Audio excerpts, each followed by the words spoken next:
Nobody tells you this before you join the military, but it can permanently ruin normal life. The way you walk, the way you sleep, the way you sit in restaurants, even the way you look at cars. These are 11 things that the military permanently ruined for me, and we're going to dig right in. The very first is walking speed. Before the military, I walked what everybody else would consider normal. Now I walk like I'm late for formation or going to miss an airplane every single place I go. I'm power walking, mall walking, whatever you want to call it, constantly moving fast. It is a weird thing to like dilly-dally and saunter around like you have nowhere to go. And it even gets to the point where one of my biggest pet peeves in life is when people walk abreast, whether it's in an airport, a hallway, or a crowded area, and they walk like they just have nowhere to be. And I'm like, get the out of my way.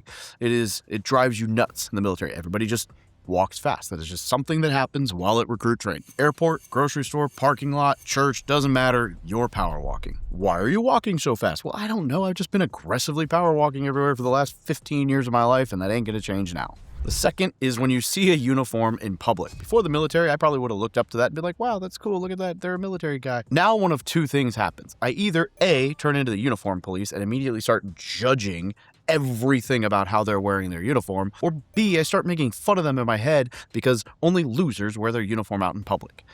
Now that's not necessarily true, but you see, I was in the Marine Corps, and in the Marine Corps, we do not wear our camouflage utilities off base ever. Like that is a huge no. And so the only uniforms we would wear are like dress blue Charlies, like the fancier uniforms. And that's primarily in a ceremony or on recruiting duty or in like a work capacity. With the exception of, the Marine Corps ball or a wedding, you're basically never going to see a Marine out in uniform anywhere off base outside of like a pomp and circumstance situation. Now, some of the other branches of service do wear their camouflage utilities out in town. And as Marines, we kind of look at them and go, nasty. The reality is there's an OPSEC piece here, right? Like wearing your uniform out in public, sure, you're representing, but also you're an easy target because now everyone knows that's the guy that should probably go first if there's a conflict. But it also, anyone who's ever served is now going to scrutinize everything you do because you're in uniform. You're representing that branch of service publicly. And so we're going to watch. And you just can't help it. Like I can't just see somebody go by in uniform and be like, oh, nah. It's like, what are they doing? Where are they going? Why did they put their hands in their pockets? Why are they doing this? Oh, they're drinking a beer while walking. Like whatever it is, right? You start just scrutinizing how it fits, how they're wearing everything. What are they doing? How are they acting? Like all the stuff, right? So you just get ruined for seeing uniforms in public. The third is restaurants. And if you've watched any of my other videos, you probably knew this was coming. And that is we sit with our backs to a wall, and in every situation we could possibly make that happen. So sitting in the middle of a restaurant sucks. If you're sitting at the edge of a restaurant, you're not going to face the wall. Like the only way I'm facing the wall at the edge of a restaurant is if the guy with his back to a wall is also, a Marine or a whatever, or maybe a special forces guy, or like somebody who I can trust internally to like have my back, because I do not like feeling like I constantly got to wonder what's behind me. It just doesn't happen. That is just a part of the thing. You could say that this is PTSD. You could say this is because I want a tactical vantage point or assessment point. You could say this is observation. The most common word would be situational awareness.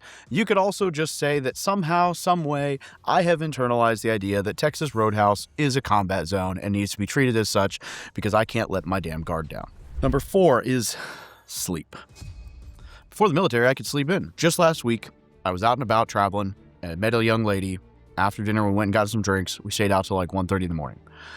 And I think she texted me at like 9 or 10 the next morning to ask how I slept. And I laughed because I'm like, I was up at 5:30.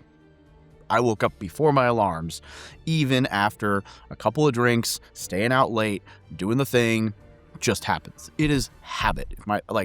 This morning, I woke up and I was like, why am I awake? And I kid you not, like 30 seconds later, alarm. And I'm like, oh, that's why I'm awake, And it is just, it doesn't really necessarily matter. It's like, and I'm not saying this is healthy, but if I go to bed at 8, I'm going to wake up when I'm supposed to wake up. If I go to bed at 10, I'm going to wake up when I'm supposed to wake up. If I go to bed at midnight, I'm going to need more caffeine, but I'm going to wake up when I'm supposed to wake up.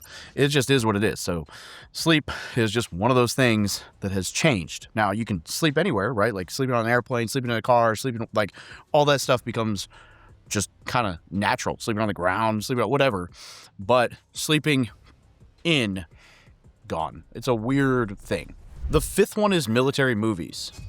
Growing up, everybody likes war movies and combat movies and military movies and whatever. Once you've served, you just find yourself scrutinizing everything because they're not accurate. Now, there are some that are better than others, but from a tactical perspective, they're just not always that accurate, right? Especially some of the newer movies about Iraq, Afghanistan, whatever, like I was there. So it's very easy to be like, yeah, and you just spot the Hollywood that's been put into things, and it just kind of messes with you. I mean, don't get me wrong, the movies can still be good, they can still be enjoyable, they can still be whatever, but there's always a part of you that is scrutinizing the movie, the realism. Number 6, this one, I don't know that I struggle with this one as much as some people, but planning everything, right? So I always like to have an ingress egress, meaning I know if I'm going to another country, I book my to and my return flights, even if it's different countries. Over New Year's, I went to Amsterdam, Stockholm, and Edinburgh, and I bought my flight to Amsterdam and my flight from Edinburgh, and then I planned everything in between somewhat spontaneously, probably enough to stress some people out. But when it comes to an event or a work thing, every single detail, right? We operate logistically very well, and that just seems to be something that vets do across the board. We want to know the 5 W's. We want to know everything. We want to have all the plans and know the extract point and the extract time and all of the things, just because that's how we've been trained. Every single thing in the military is planned, briefed, rehearsed, contingency planned, just so much that even it's imagine you're dead center, normal life, and then you get just blasted with the far right extreme of planning, and left would be just, we don't give a woo. And if you spend so much time over here, your center will slowly move. It's like you're riding a motorcycle, you look to the right. You're going to slowly, it just is what it is. So planning becomes more natural and more in-depth for everybody. Number 7, hurry up and wait. You've heard me talk about this before. It's a weird thing that you'd rather show up early and sit around than be late for something. That has just been ingrained over time while serving and doesn't seem like it's going to go away anytime soon. Fast cars, but no cash? Not in our circle. You see, the War Room gives you the tools to dominate your finances. So if you want in, scan the code, click the link in the description. And number 8, which is right in line with that, is being late. This physically hurts my soul. I can't stand it. And I feel disrespected when other people are continually late. I dated somebody not too long ago, and it was if I gave them 30 minutes warning before we needed to leave, they'd be 15 minutes late. So then if I give them 45 minutes warning, they'd be 15 minutes late. If I give them an hour warning, they'd be 15 minutes late. And it got to the point where, had that continued, I would have eventually, we ended up breaking up, but had that continued, I would have eventually just been hey, I'm going to meet you there. If you can't make it out this house on time, you're the rude one, not me for leaving you. Be an adult. I'm going to meet you there. Show up when you want to show up. Because I do not like being late to things. Now, I'm not always great at this.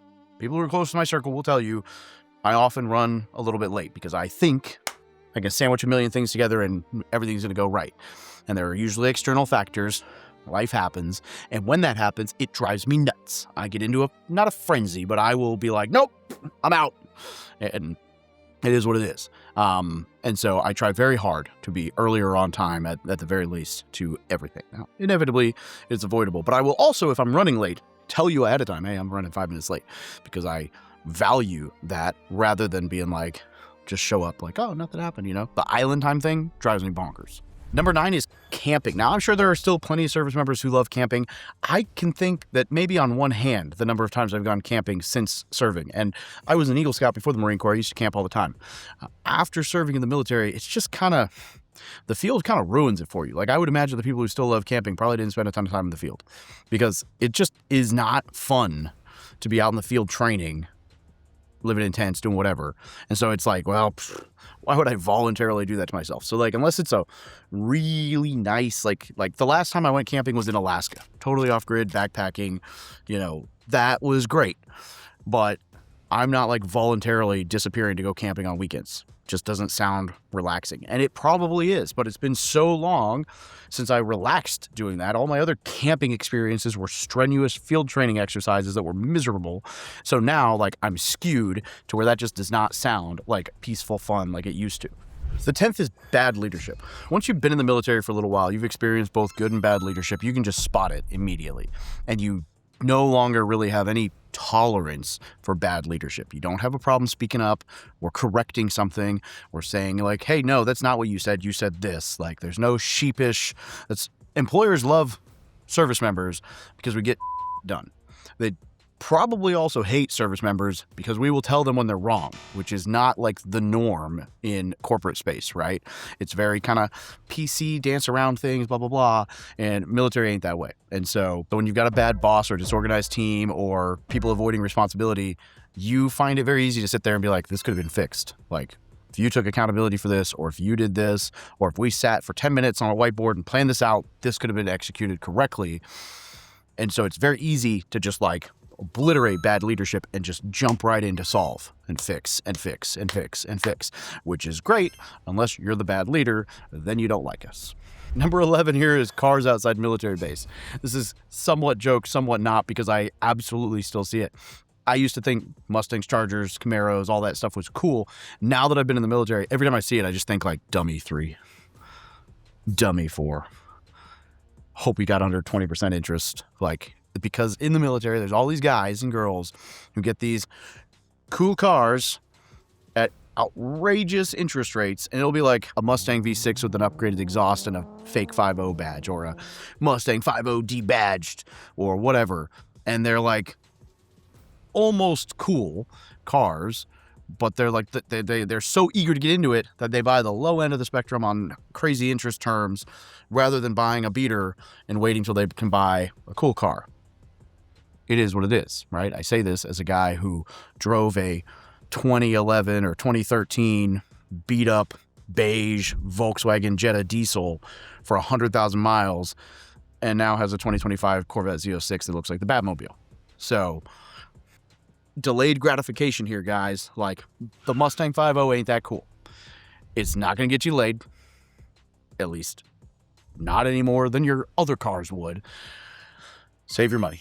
Be smarter. So every time I see them, I'm just like, oh. If you're about to go serve, have fun with these. If you've already served, what did I miss? Drop something in the comment that the military ruined for you.